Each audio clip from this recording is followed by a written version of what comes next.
പിതാവായ ദൈവമേ, അങ്ങേക്ക് സ്തുതി. പുത്രനായ ദൈവമേ, അവിടത്തേക്ക് ആരാധന. പരിശുദ്ധാത്മാവായ ദൈവമേ, അങ്ങേക്ക് മഹത്വം. നിത്യം പിതാവും പുത്രനും പരിശുദ്ധാത്മാവുമായ സർവേശ്വര, ലോകത്തിൻ്റെ വിവിധങ്ങളായ മേഖലകളിൽ ഇരുന്നു കൊണ്ട് തിരുവചന ശ്രവണത്തിന് വേണ്ടി കാത്തു നിൽക്കുന്ന എല്ലാ ഹൃദയങ്ങളിലേക്കും, എല്ലാ കുടുംബങ്ങളിലേക്കും, എല്ലാ മാതാപിതാക്കളിലേക്കും, എല്ലാ മക്കളിലേക്കും പരിശുദ്ധാത്മാവിനെ അയക്കണമേ. പരിശുദ്ധാത്മാവ് വന്നു കഴിയുമ്പോൾ എല്ലാ കാര്യങ്ങളും അവിടുന്ന് പഠിപ്പിച്ചു കൊടുക്കുമല്ലോ. ഉത്തമ ഗുരുനാഥനായ പരിശുദ്ധാത്മാവേ, അവിടുത്തെ പ്രചോദനങ്ങൾ കേൾക്കുവാൻ ഞങ്ങളുടെ അന്തരംഗങ്ങളെയും ഹൃദയങ്ങളെയും സജ്ജമാക്കി തരണമേ. ഈശോയിൽ ഏറ്റവും പ്രിയം നിറഞ്ഞ സഹോദരി സഹോദരന്മാരെ, മക്കളുടെ വളർച്ചയിൽ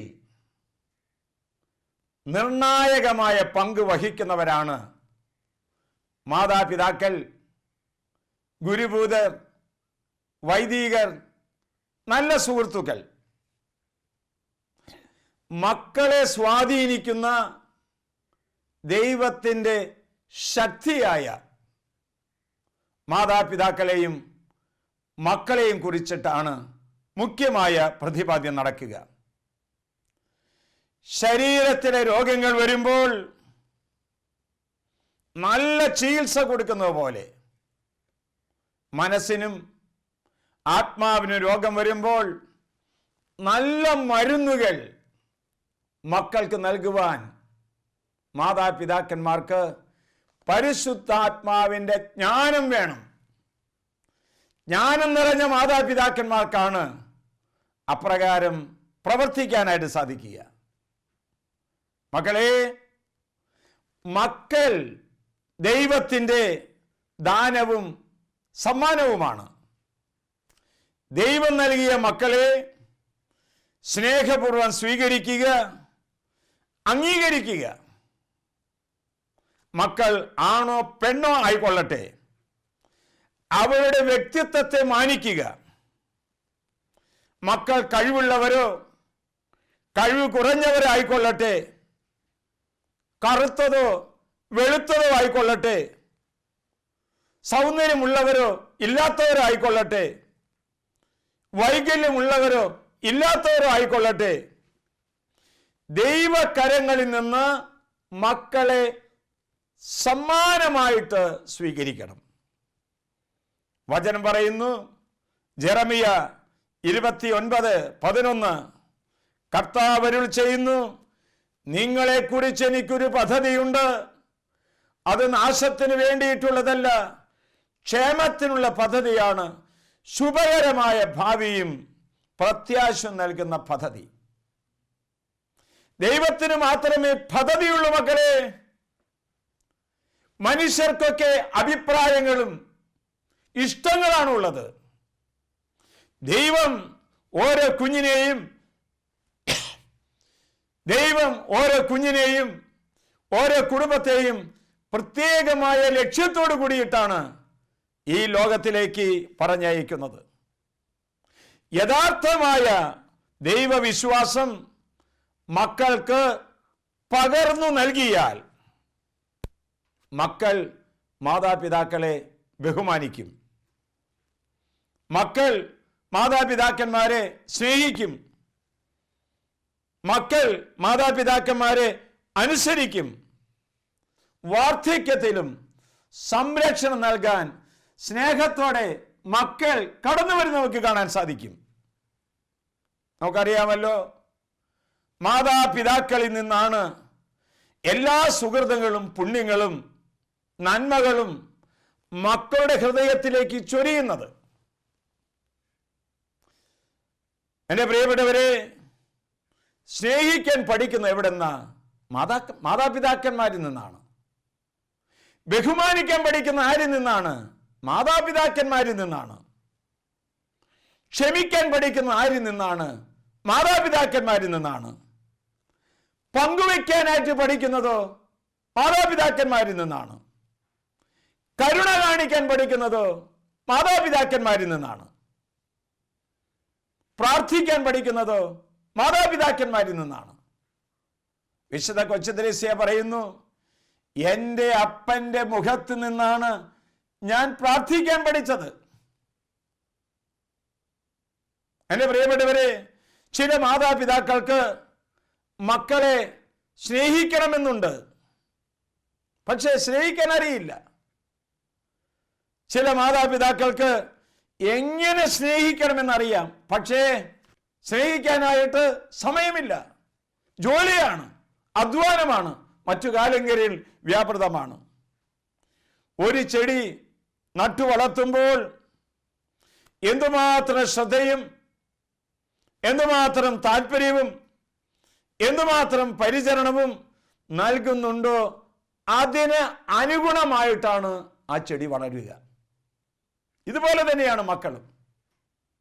മക്കളെ നമ്മൾ വളർത്തുമ്പോൾ എന്തുമാത്രം ശ്രദ്ധയും താല്പര്യവും നമ്മൾ കാണിക്കുന്നുണ്ടോ അതിന് അനുഗുണമായിട്ടാണ് അവരുടെ ഭാവി ജീവിതം ശോഭനമായി തീരുന്നത്.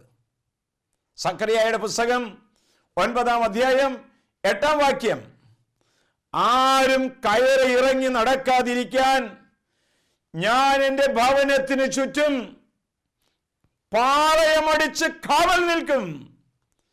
ഒരു മർദ്ദകനും ഇനി അവരെ കീഴടക്കുകയില്ല. എൻ്റെ കണ്ണ് അവരുടെ മേലുണ്ടായിരിക്കും.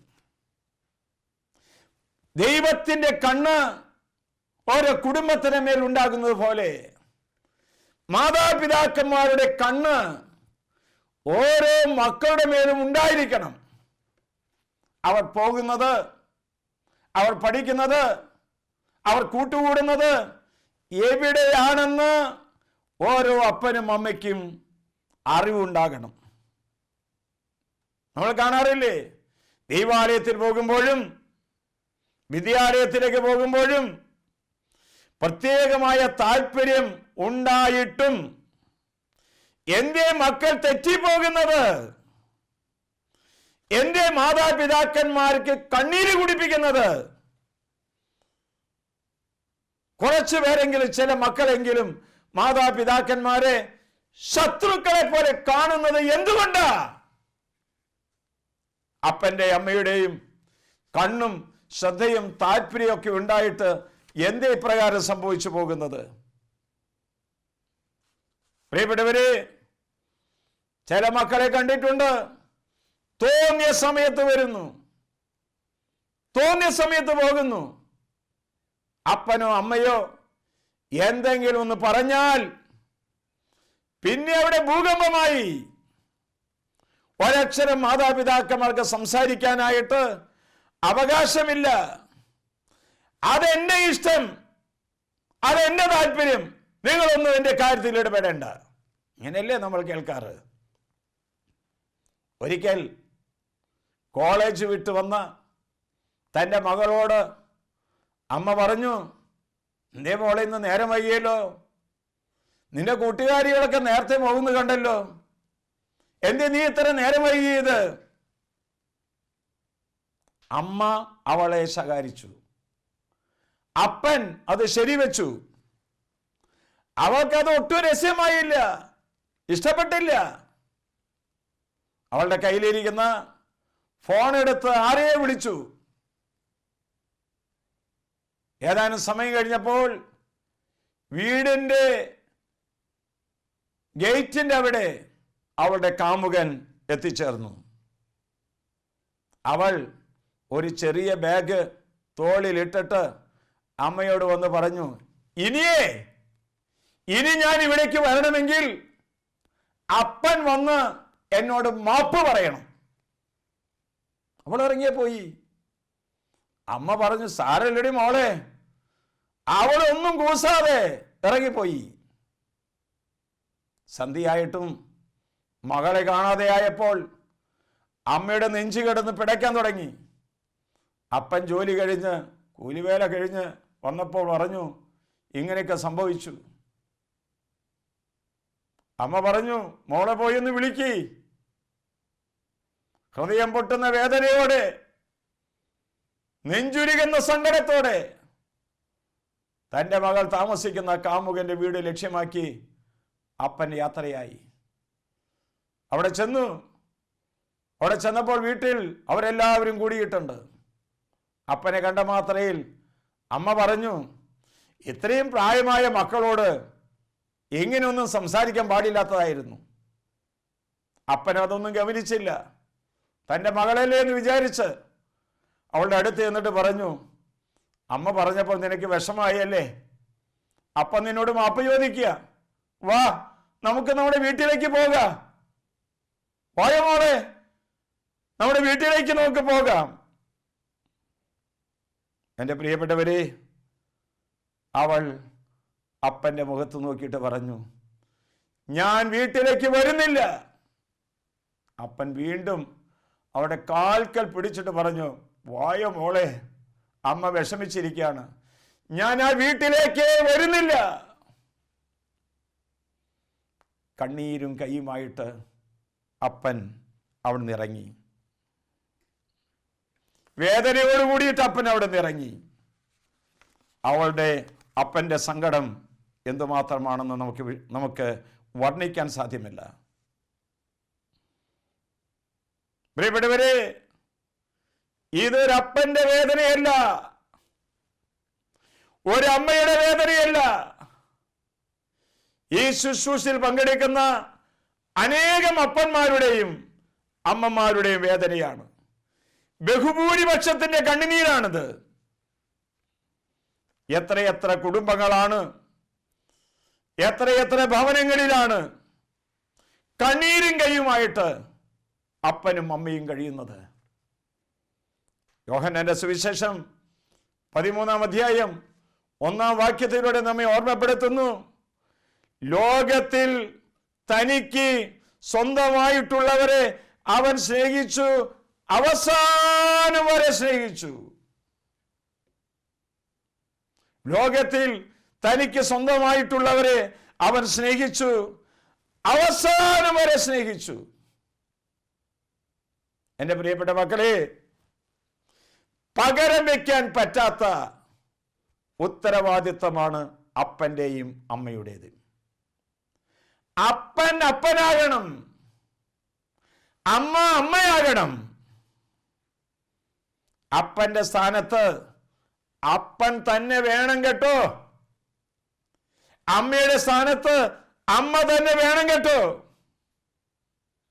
മാതാപിതാക്കളെ കണ്ണീര് കുടിപ്പിക്കുന്ന, തീ തീറ്റുന്ന എത്രയോ മക്കളാണ് കുടുംബത്തിൽ സ്ഫോടക വസ്തുക്കളെ പോലെ കഴിയുകയാണ്. ഞെട്ടിയിട്ടാണ് അപ്പനും അമ്മയും കുടുംബത്തിൽ ജീവിക്കുന്നത്. അങ്ങനെയുള്ളൊരു കുടുംബമാണോ നമ്മുടേത്? അങ്ങനെ ഒരു അവസ്ഥയിലൂടെ ആണോ ഞാനും എൻ്റെ പ്രിയപ്പെട്ടവരും കടന്നു നീങ്ങുന്നത്? ചിന്തിക്കണം പ്രിയപ്പെട്ടവരെ, ചിന്തിക്കണം. മറ്റൊരവസരത്തിൽ കോളേജിൽ പഠിക്കുന്ന ഒരു ആൺകുട്ടി, പ്രീഡിഗ്രിക്ക് പഠിക്കുന്നവൻ, അപ്പനോട് പറഞ്ഞു, എനിക്ക് പുതിയ ബൈക്ക് വാങ്ങിച്ചു തന്നില്ല എങ്കിൽ ഇനി ഞാൻ കോളേജിൽ പോകില്ല.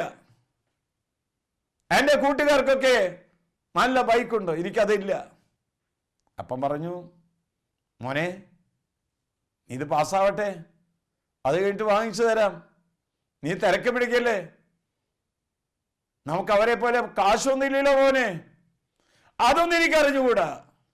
അപ്പൻ എനിക്ക് ബൈക്ക് വാങ്ങിച്ചു തരുന്നുണ്ടോ ഇല്ലയോ? എല്ലാ ദിവസവും തന്നെ. ഒരു ദിവസം അപ്പൻ പറഞ്ഞു, നീ പ്രീ ഡിഗ്രി പാസ്സായതിനു ശേഷം ഞാൻ നിനക്ക് ബൈക്ക് വാങ്ങിച്ചു തരാം. അവന് ഒട്ടും രസിച്ചില്ല, അവന് ഇഷ്ടപ്പെട്ടില്ല. അവൻ ബൈക്കെടുത്ത് അല്പം ദേഷ്യത്തോടെ ബൈക്കെടുത്ത് യാത്രയായി. കുറേ ദൂരം കടന്നു ചെന്നപ്പോൾ ഒരു വണ്ടിയിൽ മുട്ടി ആക്സിഡന്റ് പറ്റി ചോര ഒലിച്ച് വീണുകിടക്കാണ്. അവനെ എടുത്തുകൊണ്ട് ആശുപത്രിയിൽ പോകുന്ന വഴിക്ക് ആ മകൻ മരിച്ചു.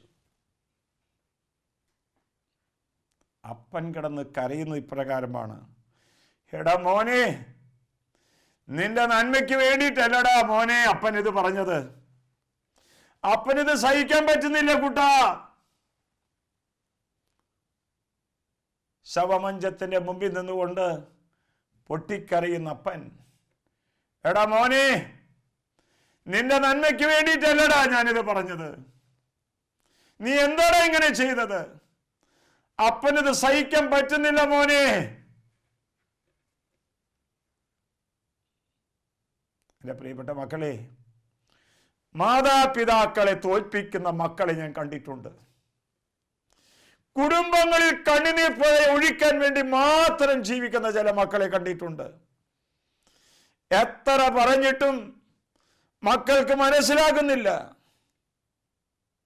അതുകൊണ്ട് മാതാപിതാക്കന്മാർ മൗനം ഭക്ഷിക്കണമെന്നാണോ ഞാൻ ആഗ്രഹിക്കുന്നത്? അല്ല, പറയണം. പറയാനുള്ളത് പറയേണ്ട വിധത്തിൽ പറയേണ്ട സമയത്ത് തന്നെ മാതാപിതാക്കന്മാരെ, മക്കളോട് നിങ്ങൾ പറയണം.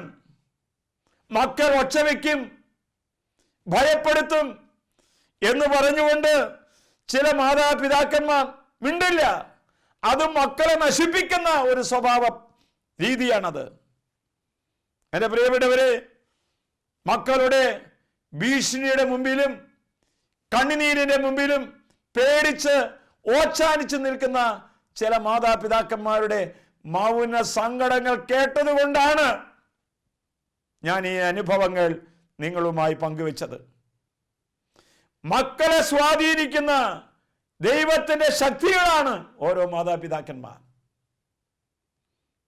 തിമോഥെയോസിന് എഴുതിയ ലേഖനം 6-ാം അധ്യായം 20-ാം വാക്യത്തിൽ നാം വായിക്കുന്നു, അധാർമികമായ വ്യർത്ഥ ഭാഷണങ്ങളിൽ നിന്നും വിജ്ഞാന ആഭാസത്തിന്റെ വൈരുദ്ധ്യങ്ങളിൽ നിന്നും ഒഴിഞ്ഞു നിൽക്കുക.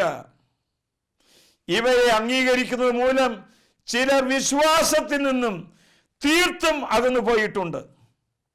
നിങ്ങൾ കണ്ടിട്ടില്ലേ? ചിലരുടെ സംസാരം മൂഢവും ബാലിശ്യവുമായ പ്രതിപാദന രീതി ഞാൻ കണ്ടിട്ടുണ്ട്, കേട്ടിട്ടുണ്ട്. പ്രിയപ്പെട്ടവരെ, മക്കളുടെ മുമ്പിൽ നിന്നുകൊണ്ട് കരയുന്ന മാതാപിതാക്കന്മാരെ ഞാൻ കണ്ടിട്ടുണ്ട്. അതുകൊണ്ടാണ് പറയുന്നത്. അലസതയും മടിയും അവിശ്വാസവും അന്ധവിശ്വാസവും നിരീശ്വര പ്രസ്ഥാനത്തിന്റെ പിറയൊക്കെ നടക്കുന്ന മക്കളെ കണ്ടിട്ടുണ്ട്. തെറ്റായ സ്നേഹബന്ധങ്ങളും മൊബൈൽ ഫോണുകളും ഇന്റർനെറ്റുകളും ചാറ്റിങ്ങും ഇതിലൊക്കെ പെട്ടിട്ട് നമ്മുടെ മക്കൾ ഇതാ നശിച്ചുകൊണ്ടിരിക്കുകയാണ്. മാതാപിതാക്കന്മാർ ശ്രദ്ധിക്കണം. മക്കളെ, നിങ്ങൾ മാതാപിതാക്കളുടെ കണ്ണീര് വീഴ്ത്താൻ ഇടവരുത്തരുത്. പഴയ നിയമത്തിൽ ജോബിന്റെ ഒരു പുസ്തകമുണ്ട്. അതിൽ ആദ്യ വാക്യം വളരെ ശ്രദ്ധേയമാണ്. ഉസ് ദേശത്ത് ജോബ് എന്നൊരാൾ ഉണ്ടായിരുന്നു. തിന്മയിൽ നിന്ന് അകന്ന് ദൈവഭക്തനായി ജീവിച്ച അവൻ നിഷ്കളങ്കനും നീതിനിഷ്ഠനുമായിരുന്നു.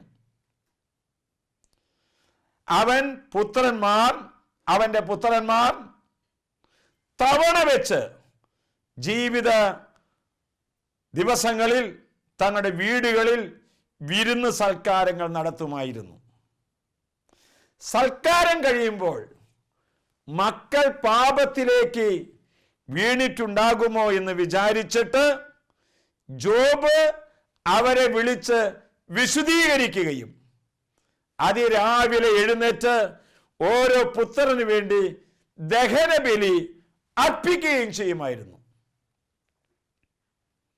ഇത് കൃപ നിറഞ്ഞ ഒരു അപ്പൻ്റെ, ഒരു പിതാവിൻ്റെ നടപടിക്രമമാണ് ഞാൻ പറഞ്ഞു വന്നത്. ദൈവവുമായിട്ട് നല്ല ബന്ധമുള്ളവർക്ക് മാത്രമേ കൃപ നിറഞ്ഞൊരു ജീവിതം നയിക്കുവാനായിട്ട് സാധിക്കുക. എൻ്റെ പ്രിയപ്പെട്ടവരെ, ദൈവവുമായിട്ടുള്ള ബന്ധം നമുക്കുണ്ടാകണം. റോമക്കാർക്ക് എഴുതിയ ലേഖനം 8-ാം അധ്യായം 26-ാം വാക്യം, നമ്മുടെ ബലഹീനതയിൽ ആത്മാവ് നമ്മെ സഹായിക്കുന്നു, വേണ്ട വിധം പ്രാർത്ഥിക്കേണ്ടത് എങ്ങനെയെന്ന് നമുക്കറിഞ്ഞുകൂടാ, എന്നാൽ അവാച്യമായ നെടുവീർപ്പുകളോടെ ആത്മാവ് തന്നെയാണ് നമുക്ക് വേണ്ടി മാധ്യസ്ഥം വഹിക്കുന്നത്. എൻ്റെ മക്കളെ, എൻ്റെ പ്രിയപ്പെട്ട മാതാപിതാക്കളെ, മക്കളെ നടക്കാൻ പഠിപ്പിച്ചാൽ മാത്രം പോരാ, നടക്കേണ്ട വഴി കൂടി അവരെ പഠിപ്പിച്ചു കൊടുക്കണം. മക്കളെ സംസാരിക്കാൻ പഠിപ്പിച്ചാൽ മാത്രം പോരാ, എന്ത് സംസാരിക്കണമെന്ന് കൂടി പഠിപ്പിച്ചു കൊടുക്കണം. മക്കളെ കാണാൻ പഠിപ്പിച്ചാൽ പോരാ, എന്ത് കാണണം എന്ത് കാണരുത് എന്ന് മക്കളെ പഠിപ്പിച്ചു കൊടുക്കണം.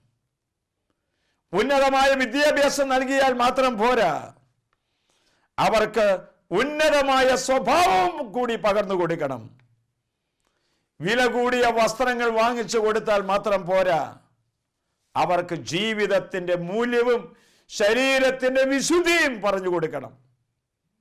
പ്രിയപ്പെട്ട മാതാപിതാക്കളെ, നിങ്ങളുടെ മക്കൾ ഒരുപക്ഷെ നല്ലവരായിരിക്കാം. ഒന്ന് ശ്രദ്ധിക്കണേ, മക്കൾ ആത്മഹത്യയുടെ ഭീഷണി മുഴക്കുമ്പോൾ, നശീകരണ പ്രസ്ഥാനവും ക്ഷിപ്രകോപവും കാണുമ്പോൾ, അകാരണമായി ഭയം എന്ന് പറയുമ്പോൾ, വീട്ടിൽ നിന്ന് ഇറക്കിടെ ഒളിച്ചോടുമ്പോൾ, സഹോദരൻ എപ്പോഴും വേദനിച്ച് സംസാരിക്കുമ്പോൾ, മാതാപിതാക്കന്മാരെ പ്രത്യേകമായ സ്നേഹവും ശ്രദ്ധയും കൊടുക്കേണ്ട സമയമാണെന്ന് നിങ്ങൾ തിരിച്ചറിയണം. വാശി കൊണ്ട് വാശിയെ തകർക്കാൻ പറ്റില്ല. തീയെ ജലം കൊണ്ട് അണയ്ക്കുന്നത് പോലെ മാതാപിതാക്കന്മാരുടെ ദീർഘക്ഷമയും ആഴമായ ശാന്തതയും കൊണ്ട് മക്കളെ നേടിയെടുക്കാൻ ശ്രമിക്കുക. കഷ്ടപ്പെട്ട് വളർത്തിയിട്ട് കഷ്ടപ്പെട്ട് വളർത്തിയിട്ട് കഷ്ടപ്പാട് മാത്രം തിരികെ തരുന്ന മക്കളോട് ക്ഷമിക്കുക.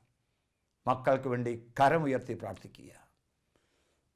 ദൈവമേ, നിന്റെ കരങ്ങളിലേക്ക് മാതാപിതാക്കളെയും മക്കളെയും സമർപ്പിക്കുന്നു.